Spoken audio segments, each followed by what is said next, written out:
ओम साई राम दोस्तों, कैसे हैं आप सभी। उम्मीद करती हूँ आप सभी साईं कृपा से पूर्ण रूप से स्वस्थ एवं प्रसन्न होंगे। तो दोस्तों, जैसा कि मैंने आपसे अपने पहले वीडियो में कहा था कि मैं अपने नवे वीडियो में बाबा के 9 अंक की महिमा के बारे में बताऊंगी। ये मेरा नवा वीडियो है और अपने वादे के मुताबिक मैं आपको बाबा के प्रिय 9 अंक की महिमा के बारे में बताने जा रही हूँ।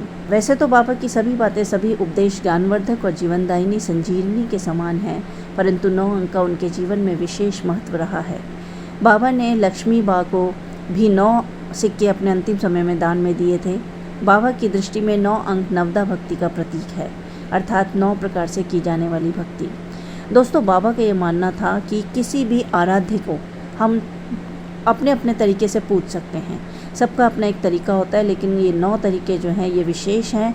इनमें से किसी भी तरीके से आप अपने आराध्य को याद कर सकते हो, उनका स्मरण कर सकते हो। तो सबसे पहला जो भक्ति है, भक्ति का प्रकार है, वो है गुण लीला आदि का श्रवण।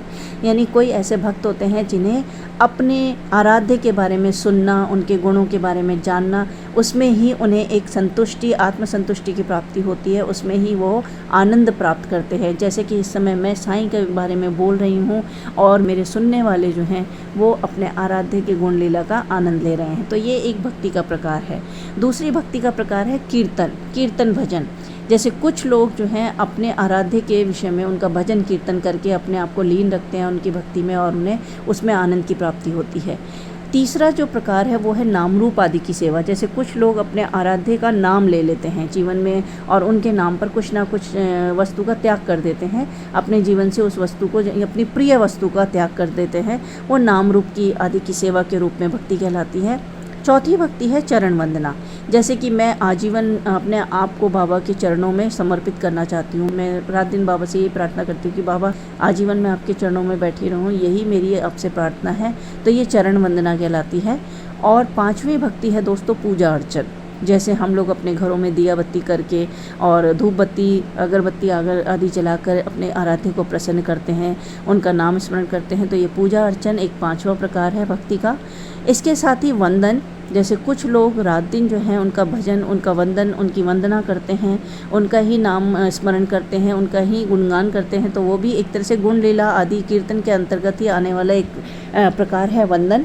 और यदि आप स्वयं को दास और अपने ईश्वर को अपना स्वामी मानकर भक्ति करते हैं तो वह दास्य भक्ति कहलाती है। और कुछ लोग होते हैं जो अपने आराध्य को अपना मित्र मानकर उनके साथ मित्र रूप में भक्ति करते हैं, तो वो सख्य भक्ति या साख्य भाव कहलाता है। और दोस्तों, अंतिम जो भक्ति का प्रकार है वो है आत्मनिवेदन। जब हम अपने सुख दुख सभी अपने आराध्य से चर्चा करते हैं, उसके बारे में अपने आराध्य से अपने दुखों को दूर करने का निवेदन करते हैं, तो वो आत्मनिवेदन अर्थात भक्ति का नवा रूप कहलाता है। तो बाबा भक्ति के इन 9 रूपों को महत्व देते थे। उनका मानना था कि ये 9 रूप जो भक्ति के लोग अपने जीवन में अपना लेंगे तो उनके जीवन में कहीं भी कोई कष्ट नहीं होगा। समर्पण के भाव से की जाने वाली ये भक्ति नवदा भक्ति ही कहलाती है। और साईं बाबा के 9 चमत्कारी व्रत से कौन परिचित नहीं है। यदि साईं बाबा के कोई 9 चमत्कारी व्रत पूरी श्रद्धा और भक्ति से रख ले तो उसके जीवन में चमत्कारी बदलाव आ जाते हैं। उसके जीवन में से जैसे कष्ट बिल्कुल दूर भाग जाते हैं, उसके जीवन में खुशियाँ, प्रसन्नता आकर के अपना जमावड़ा लगा लेती हैं और चारों ओर खुशियाँ ही खुशियाँ फैल जाती हैं। दोस्तों, मेरे जीवन में भी बाबा के 9 अंक का विशेष चमत्कारी प्रभाव रहा है। मेरे अगर जन्म तिथि देखी जाए तो वह 18 नंबर की है। 18 को यदि आप योग करें 1 और 8 तो वो 9 अंक बनता है। तो दोस्तों, मेरे जीवन में ये जन्म तिथि तो एक संयोग मात्र है, लेकिन मेरे जीवन में जितने भी शुभ काम हुए हैं या जो भी मैंने प्राप्त किया है वो सब 9 अंक की महिमा का ही प्रभाव है। दोस्तों, मेरा जब भी कोई इंटरव्यू हुआ है तो उसमें कहीं ना कहीं 9 अंक का महत्व रहा है। मुझे अगर कोई प्राप्ति हुई है तो उसमें भी 9 अंक की महिमा रही है। मैं अगर कहीं यात्रा पर जाती हूँ तो उसकी टिकट में भी 9 अंक कहीं ना कहीं किसी न किसी रूप में होता है। मैं कहीं होटल में ठहरती हूँ, रुकती हूँ, तो उस होटल का नंबर या कमरा कहीं ना कहीं वो 9 अंक उसमें आता रहा है। यहाँ तक कि मेरे बच्चों ने अगर कॉम्पिटिटिव एग्ज़ाम भी दिए हैं और उसमें सफलता पाई है तो उनके रोल नंबर में भी कहीं ना कहीं 9 अंक रहा है।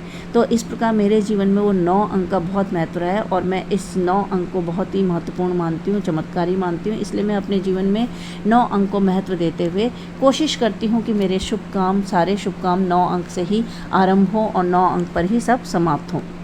तो इसलिए ये मेरे जीवन में 9 अंक का प्रभाव रहा है।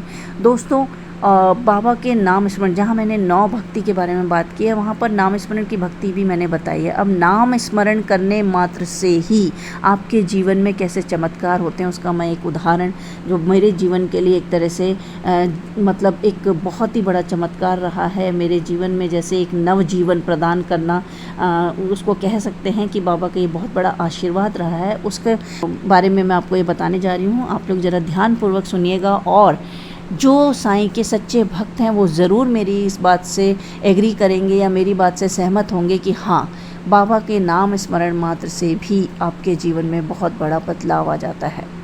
तो दोस्तों, ये 2015 मई के आसपास की बात है। उस समय शायद ये 15 मई या 17 मई 2015 की बात है।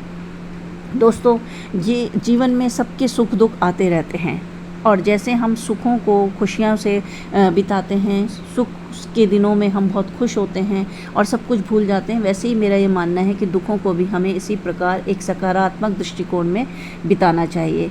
क्योंकि अगर आपके जीवन में सुख आए हैं तो दुख भी आएंगे और दुख आए हैं तो सुख भी आएंगे, क्योंकि ये हमेशा साथ नहीं रह सकते। एक आता है तो एक जाता है और जीवन में ये आना जाना, ये परिवर्तन जीवन का नियम है। तो हमें इस परिवर्तन को स्वीकारना चाहिए। तो बस ऐसा ही कुछ मेरे जीवन में भी हुआ, जहाँ एक सुखपूर्वक हमारा जीवन बीत रहा था, चारों ओर खुशियाँ थी, वहीं अचानक से एक जैसे काला अंधेरा सा छा गया। तो दोस्तों, आज जो ये वीडियो आप देख रहे हैं, ये वीडियो का एक पहला भाग है। हमने इस वीडियो को 2 भागों में विभाजित किया है और यदि आप इसके आगे की घटना को जानना चाहते हैं तो उसके लिए आपको मेरे अगले वीडियो की प्रतीक्षा करनी पड़ेगी। जो अगला वीडियो है वो अगले हफ्ते मंगलवार को आप लोगों के सामने आ जाएगा। और मेरे आपसे निवेदन है कि आप यदि इसे पसंद कर रहे हैं तो इसे सब्सक्राइब ज़रूर कीजिए और जो नए साईं भक्त मेरे इस वीडियो को देख रहे हैं वो भी उनसे निवेदन है कि वो इसे सब्सक्राइब कीजिए, लाइक, शेयर और कमेंट कीजिए, ताकि इससे आपका भी प्यार बढ़े साईं के प्रति और मेरा तो प्यार और विश्वास साईं के प्रति है ही। तो मैं चाहती हूँ कि आप लोग अपना सारा प्यार, साईं की भक्ति जो है इस ताना बाना के माध्यम से यहाँ पर प्रस्तुत करें और अगले वीडियो के आने तक खुश रहें, प्रसन्न रहें, खुशियाँ बांटें, एक दूसरे के साथ हंस खेल कर रहें, अपना जीवन खुशियों में बिताएं, क्योंकि मन के हारे हार है, मन के जीते जीत। ओम साईं राम।